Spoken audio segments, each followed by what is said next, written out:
Туған жердің әрбір сайы мен қырқасы, тауы мен өзені тарихтан сыр шертеді. Әрбір жер атауының төркіні туралы талай-талай аңыздар мен әңгімелер бар. Әрбір өлкенің халқына суықта пана, ыстықта сая болған, есімдері елесінде сақталған бір туар перзенттері бар. Осының бәрін жас ұрпақ біліп өсуі тиіс. Нұрсұлтан Назарбаев.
Барлаушы, сен айтқан ауыл қайда?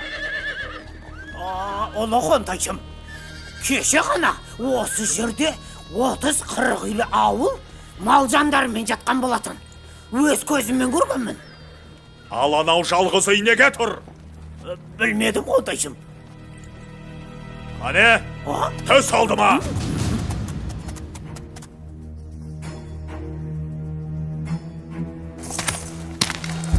Ей шал, мал жан ел жұртың қайда? Bir күнде жер жұтып кетті ме? Ел жұртымды шабайын деп, оңай олжа табайын деп келсең, қапы қалдың Қонтайшы. Олар түнде көшіп кеткен. Көшіп кетті дейді? Ал сен неге көшпедің шал? Әлде мені мүсірке баяйды деп отырмысың? Жоқ, сенен аяушылық күтпеймін. Әне, анау қарлығаштың ұясындағы сарауыз балапандарын көрдің бе? Балапандары қанаттанғанша үйімді бұзбайын деп шештім. Жау жағадан алды екен деп ұяны бұзып балапандарды шырылдатқым келмеді. Обалын ойладым. Обал деймісің? Олай болса, қылышымды былғап обалыңа қалмайын. Жалғыз өзің жапан далада аштықтан ажал табасың. Көрейін сонда мына құстарыңның аузыңа су тамызғанан. Қарлығаш әулие. Кеттік.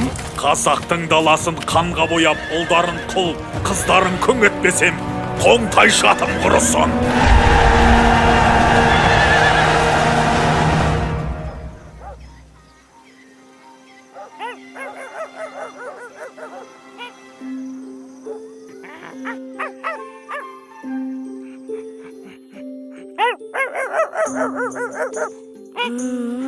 Қойшы.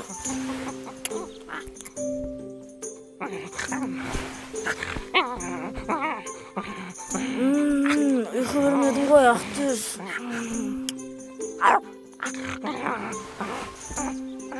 Асылжан, тұра ғой балам. Жайлаудағы әкеңді шақырып келе ғой. Бүгін саудагерлердің келетін күні. Қазір! Ақтөс кеттік!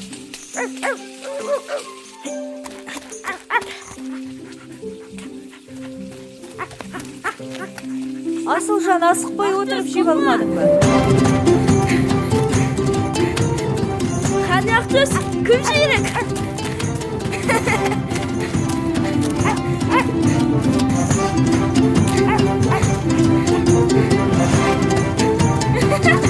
Ақтөс!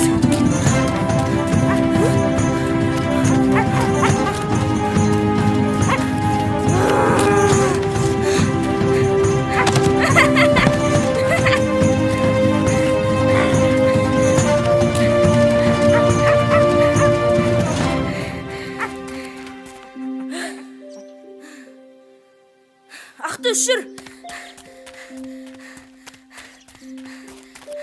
Әке, сізді анам шақырып жатыр. Жарай. Асылжан, биыл тауда жабай қоян ерекше көп екен. Тағы атып алайын. Сен беткейдегі жылқыны көре қойшы. Сосын мен саған қоянның етін жақсылап отқа қақтап берейін. Жақсы әке, олай болса біз кеттік.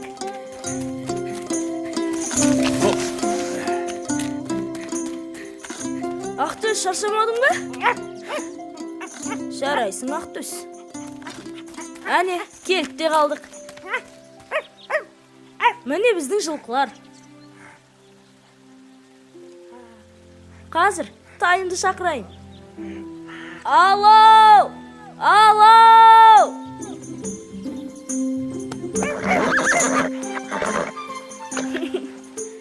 Алауым менің.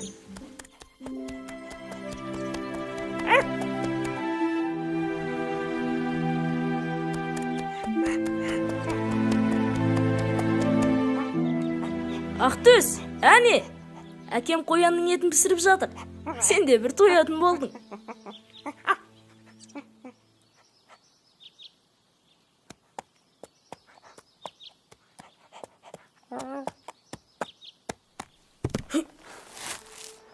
Әкем ұйқысамайды ғой. Әлде барып көреміз бе? Жарай, жүр көрейік. Мүмкін жаланып отырған жолаушы шығар.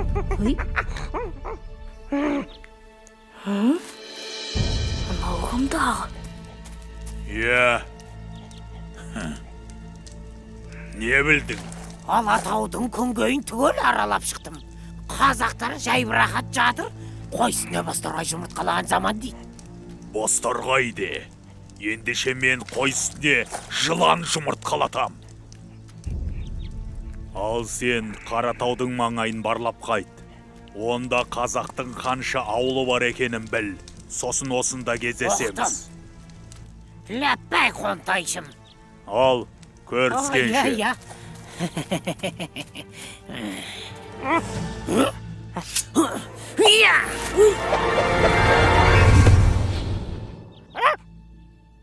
Кім болды екен, а? Адам бекен, сайтан бекен.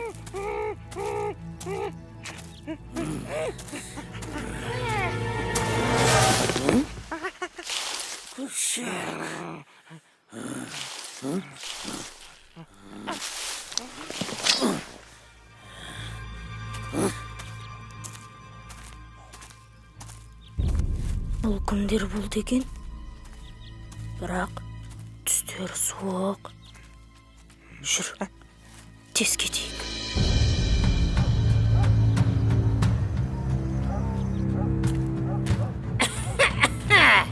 Сосын бар ма екен? Ассалаумағалейкум. Әрине. Алыңыз. Көп жаса шырағым. Осы маңайда тағы да ауылдар бар ма еді? Әке, жылқыларды көріп келдім. Беткейде жүр екен. Асығыс болмасаңыз үйге қонақ болыңыз.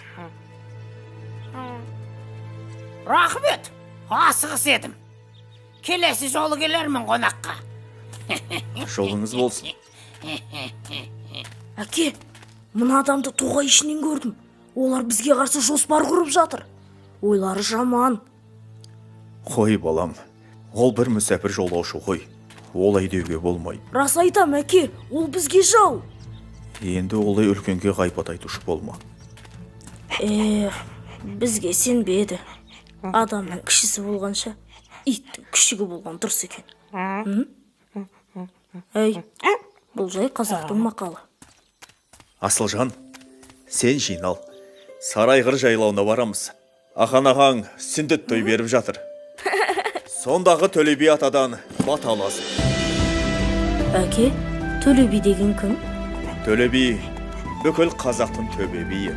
Аузы дуалы, абыройы асқақ адам. Ол кісінің батасын алсаң, жақсы. Әке, мен би емес, Қабанбай, Бөгенбай, Наурызбай секілді батыр болғым келеді. Баламысың деген. Жарайды. Бірақ кім болсаң да, бірінші кезекте еліңе адал азамат болуың керек. Соны ұмытпа. Түсіндім, әке.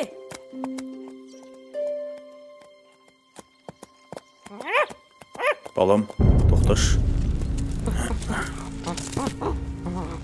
Мына жерде көп аттылар өткен секілді. Тұяқтары тереңге батқаны, қару жарақты әскер болған. Елге жау шаппаса иге. Қане балам, тезірек.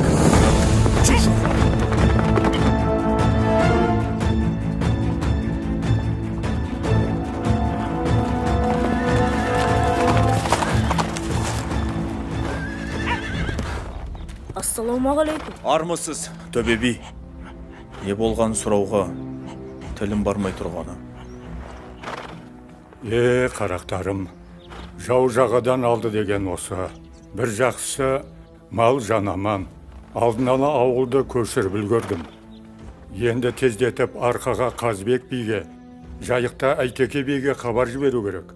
Орда басқа құрылтай шақырып, 300-дің басын қосып бірікпесек, жауға тойтарыс беру қиын.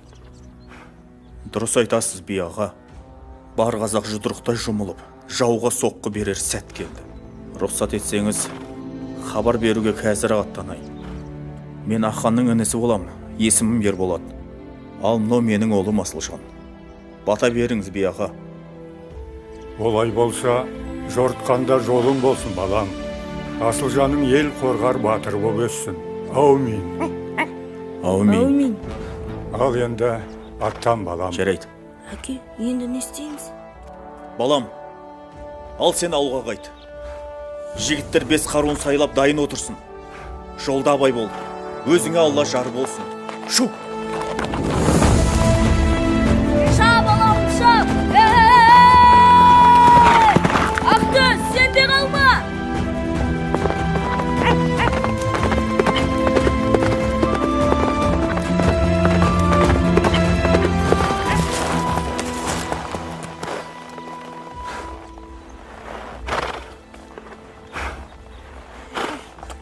Біздің ауыл көшіп кетіпті. Бірдеңнен сезген болар. Қайда кетті екен? Ал біз кіші болсақ та елімізді қорғауымыз керек. Өткендегі жерде жаулар кездесеміз деген. Сонда барайық. Ақтөс, шаршама.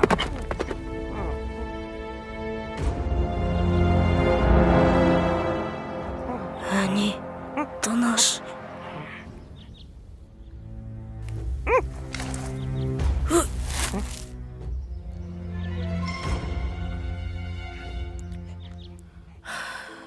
Байқамады.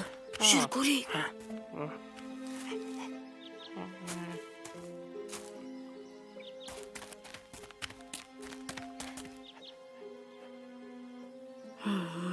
Мына сызба не болды екен? Мені жеткізуіміз керек. Иттің күшігі, сен екенсің ғой. Ей, жібер мені, жібер! Ақтөс, абайла! Ақтөс, қаш! Қаш, Ақтөс! Жоғал әрі. Насыған!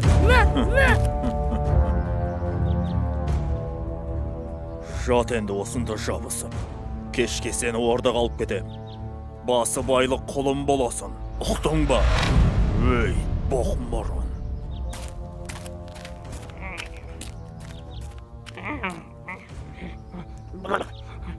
Ақтөс, тез мұнда кел. Жылдам хабар жеткізуіміз керек.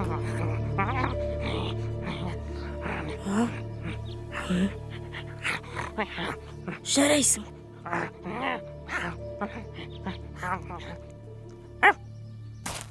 Аналар кімдер болды екен? Жүр, жақындап көрейік. Жоңғарға ұқсамайды. Ассалаумағалейкум, ағалар.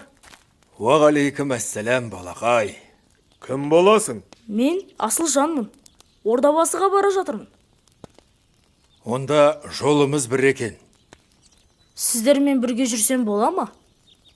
Әрине, жолдасың жақсы болса, жол қысқа деген. Мен жақында жаудың тыңшысын көрдім. Бірақ сіздер мені кішкентай деп сенбейсіздер ғой. Неге олай дейсің? Сенеміз. Рас па? Ендеше сол хабарды тездетіп, Қабанбай, Бөгенбай, Наурызбай батырларға жеткізу керек. Сіздер сол батырларды көрдіңіздер ме? Жоқ. Ондай батырларды білмейді екенбіз. Қалайша? Олардың ерліктерін бүкіл ел айтып жүр ғой. Естімедік. Егер сен айтып берсең, тыңдар едік. Иә, жол қысқарсын. Әрине, айтып берейін. Мысалы, Қабанбай деген батырдың шын аты Ерасыл екен. Рас па? Ол не үшін Қабанбай аталғанын білесіздер ме? Білмедік. Жоқ. Ендеше тыңдаңыздар. Өйде. Әл-Қисса деп бастайды. Ойбай көке! Астағфиралла!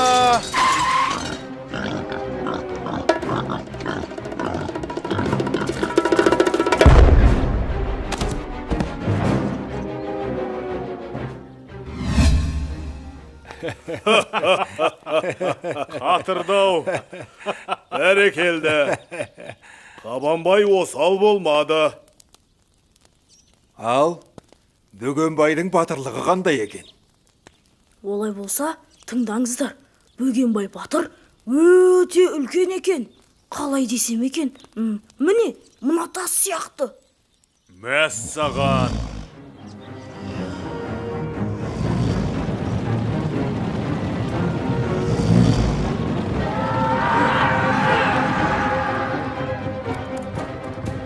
Оның рас, бөкеңнің ұйқысы қатты.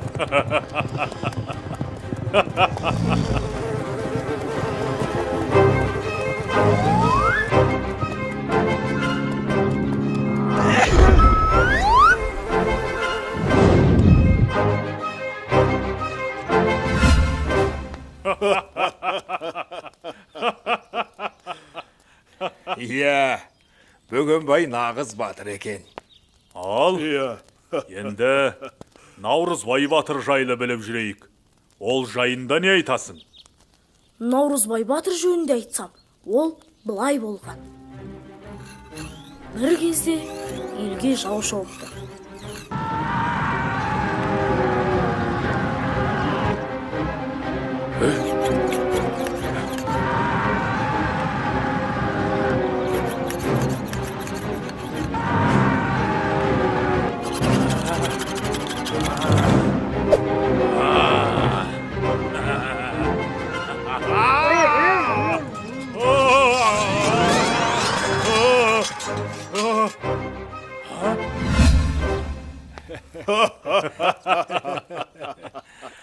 Жарайсың, Асылжан. Жақсы әңгіме айттың. Біраз нәрседен хабардар болдық. Егер сол батырларды көрсеңіздер, менен сәлем айтыңыздаршы. Қам жеме, інім. Дұғай сәлем айтамыз. Ал, аттанайық. Рахмет. Ал, Ғанекей, рухымызды көтеретін бірлікке шақырар ән бастайық. Ане дабыл қағайық, жауға қарсы шабайық, қарсы келген дұшпанның басын жерге қадайық. Ақ білектің күшімен, ақ найзаның ұшымен, жерін қорғау жігіттің парызы деп түсінем. Ей, жолбарыстай жүректі, ей, батырларым білікті, кел жауға бірге шабайық, қабыл етсе тілекті. Жерді азат етейік, ер парызын өтейік, болсан ғасырлар аңсаған, армандарға жетейік.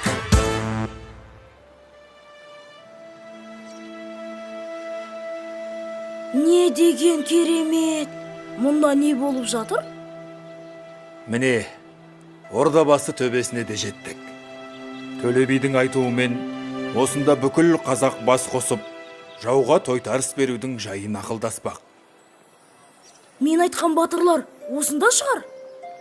Мүмкін осында болар. Иә, Жүріңдер. шу, кеттік.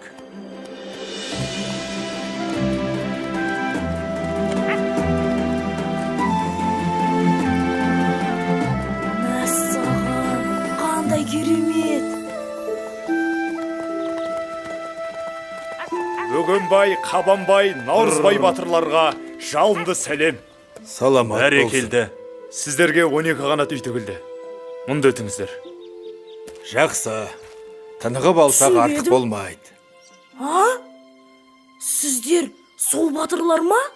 Ал Асылжан, біз сендей ізбасарымыздың барына қуанамыз. Иә. Батырлық білекте емес, жүректе болады. Ал сенің батыр болатыныңа біз сенеміз. Сау бол. Амандықта көріскенше. Жақсы балақай.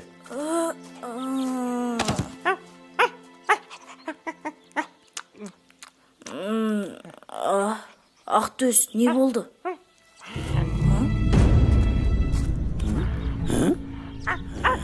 Шығу бірліктеріне балайын. Не жоспар құрып жатыр екен бұлар? Қазір.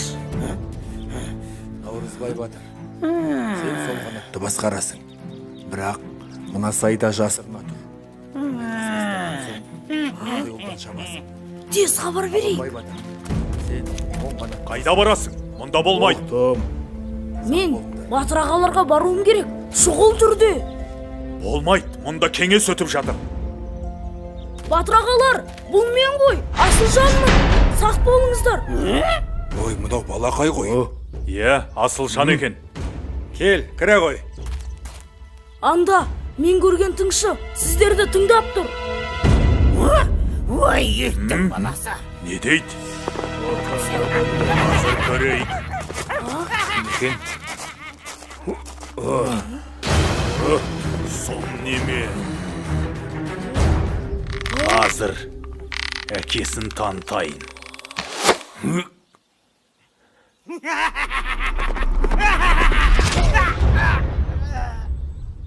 Бәрекелді.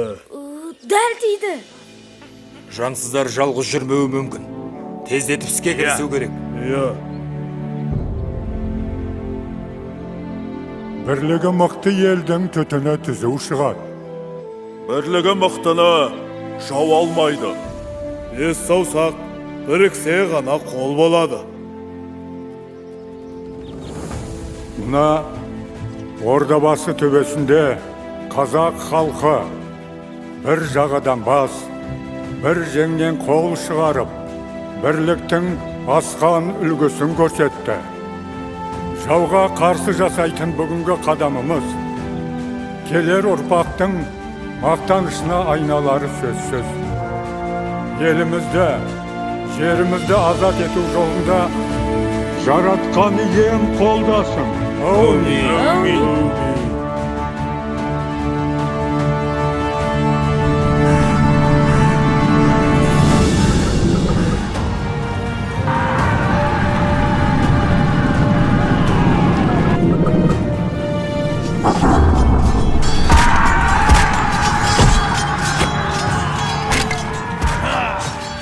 Осылайша қасиетті Ордабасы төбесінде бас қосқан қазақ елі жерін жаудан тазартып, бірліктің асқан үлгісін көрсетті.